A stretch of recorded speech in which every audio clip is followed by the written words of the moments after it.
I want to talk about the saints' infrastructure.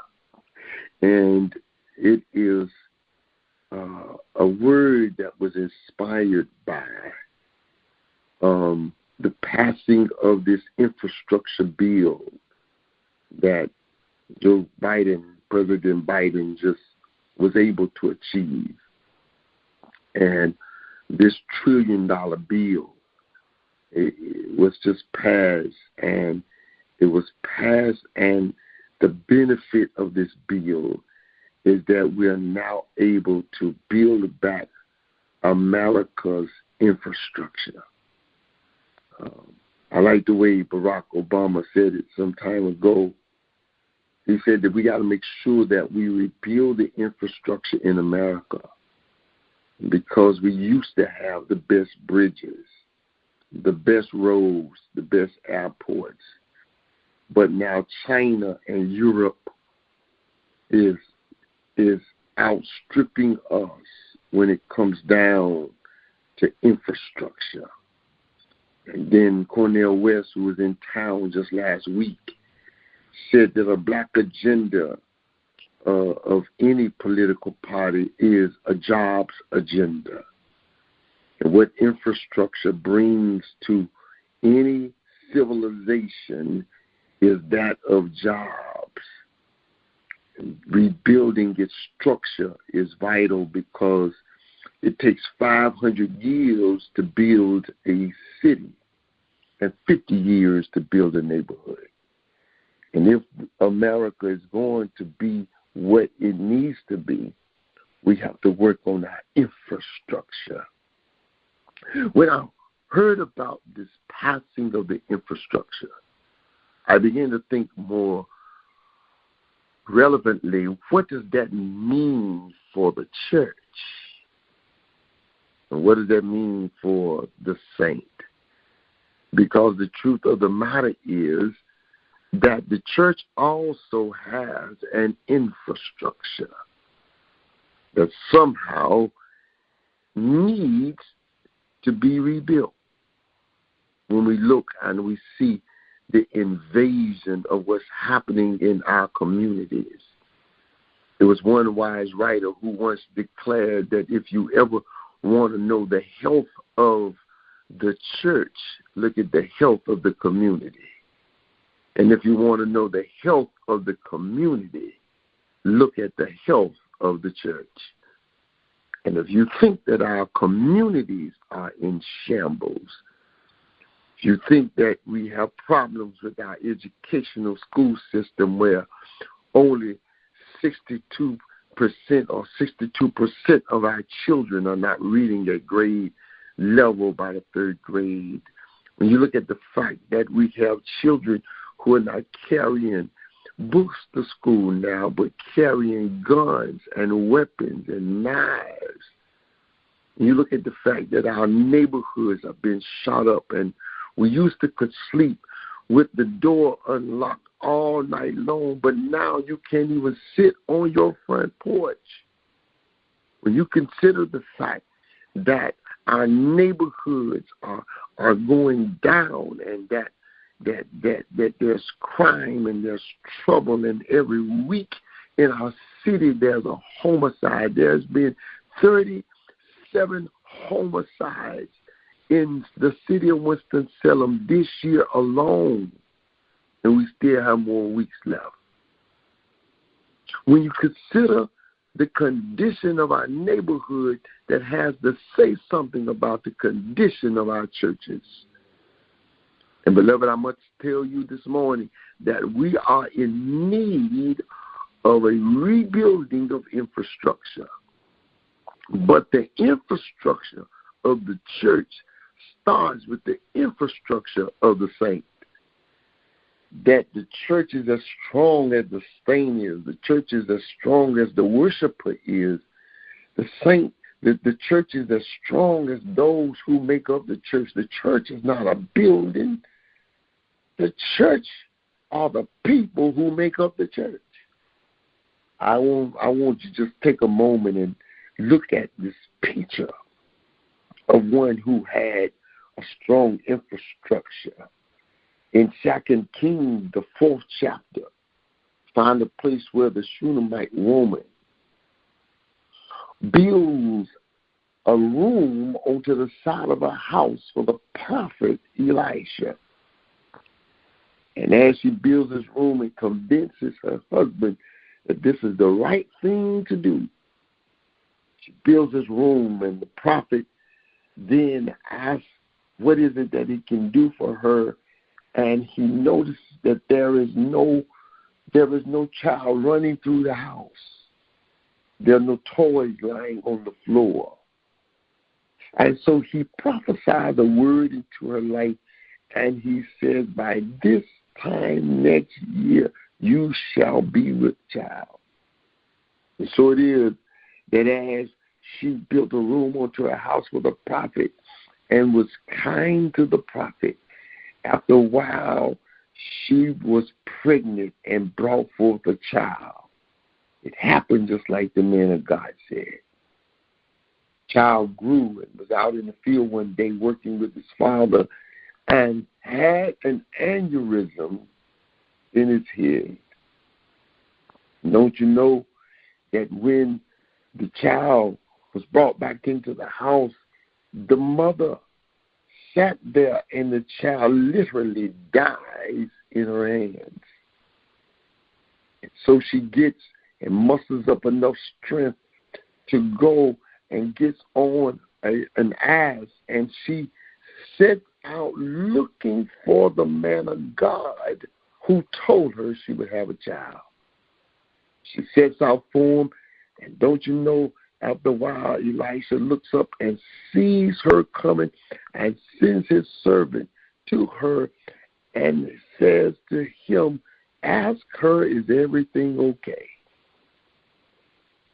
When he sees her, he asks her, is everything well? Listen to her words. The son is dead. And she answers the servant, it is well.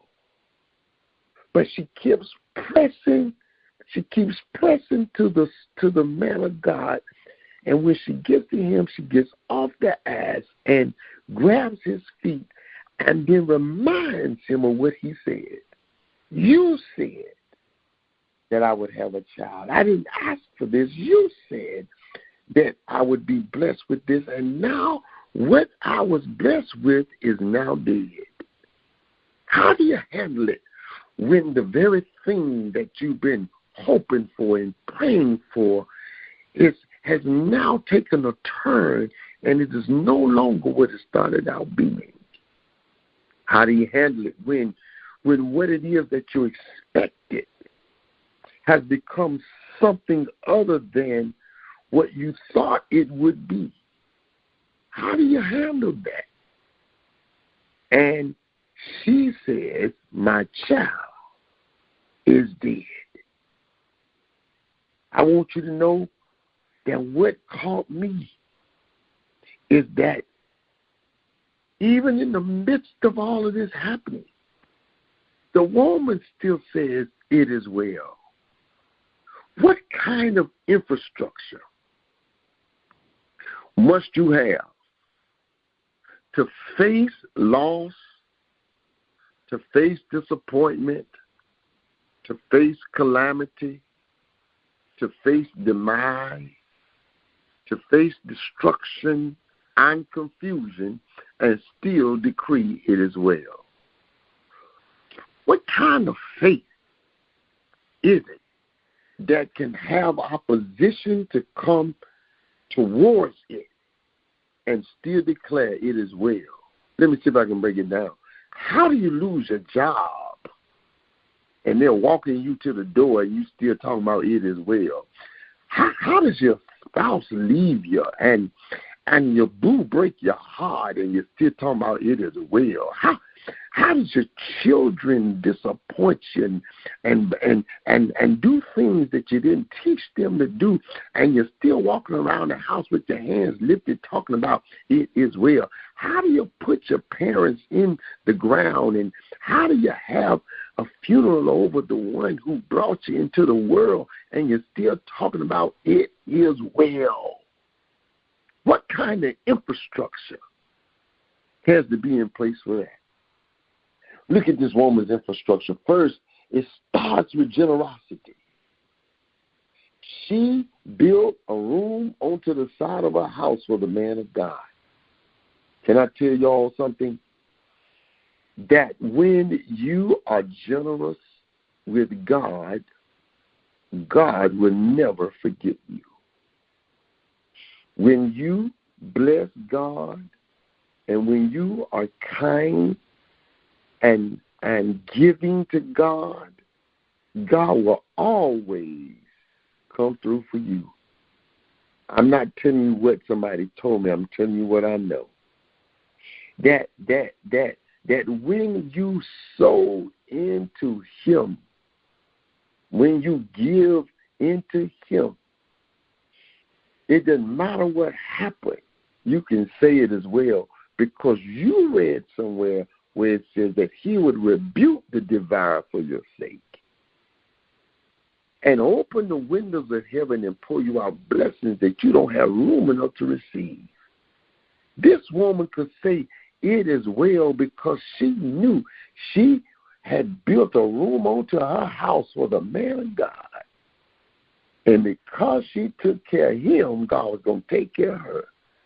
Can I tell you that every time you do something kind for the church, every time you do something kind for Christians, every time you sow your tithe, every time you give to the house of God, every seed offering you give, don't you know God is storing up blessings for you? God is storing up benefits on your behalf. God is making a way for you, because one day you're going to need it. She could say it as well. And then watch this. She could say it as well because she knew what He had already spoken. Your infrastructure has to have some trust in what God already said. I don't get moved by what I see. I hang on to what I know, because what I see can deceive me. I saw the doctor's report when the report said that my mother had little percentage of living. I saw the report. I saw with my own eyes. I saw when she had a small percentage of life left in her. But I knew in my spirit that that's not what God was saying. I wish I had some help on this phone line. What I'm trying to tell y'all is that you cannot always trust what you see. You might see cancer on the report, but what do you know? You might see the inspection report and what it says. You might see your credit report and what it says, but what did God say? Whose report shall you believe? And when you hold on to what God said, God says that I rebuke the devourer for your sake. God says that I'll wipe all tears away from your eyes. God says that weeping endures for a night, but joy comes in the morning. God says that there's no good thing that I will withhold from you. God says that no weapon formed against you shall be able to prosper. God said that. I'm holding on to that. God says, by my stripes, you're already healed. God said that. I'm holding on. When you got an infrastructure that holds on to what He said, it doesn't matter what destruction, what calamity may find its way to your house or your home. You can say it as well. You can say it as well. And so then they go back to the house. He was watching her infrastructure. And they go back to the house. And watch this. She takes him to the same room that the prophet slept in. Good God, my master. That's right, that room that she had built onto her house. She didn't know that when she built a room onto her house, that she was building a room that would serve as the ICU room where her son would be brought back to life. See, sometimes God will have you doing things for one reason. You think it's for one reason, but it's for another reason. you think you doing it for you or for somebody else, but it really is for you. When you bless the house of God and when you bless the church, it ain't for the church, it's for you. When you sow into Rise Up, when you give to Rise Up and the campaign, it ain't for Rise Up. Rise Up gonna go up. It's for you. Duh. She thought she was building a room on her house for the prophet, not knowing that she was building a room that would be a womb for her son. And he goes in a room, lays across her son, and breathes life back into him. And that boy comes back to life. That's why she said it is well, because she knew that it ain't over until God says it's over. Y'all, I could preach this thing all day long. It's so much revelation in this doggone story. I could preach it all day long, but we got to get off this line. But let me tell y'all something. Work on your infrastructure. Stop letting what people do to you undo you. Stop letting what people say get in the way. And trust God, and He'll see you through. You ought to pray.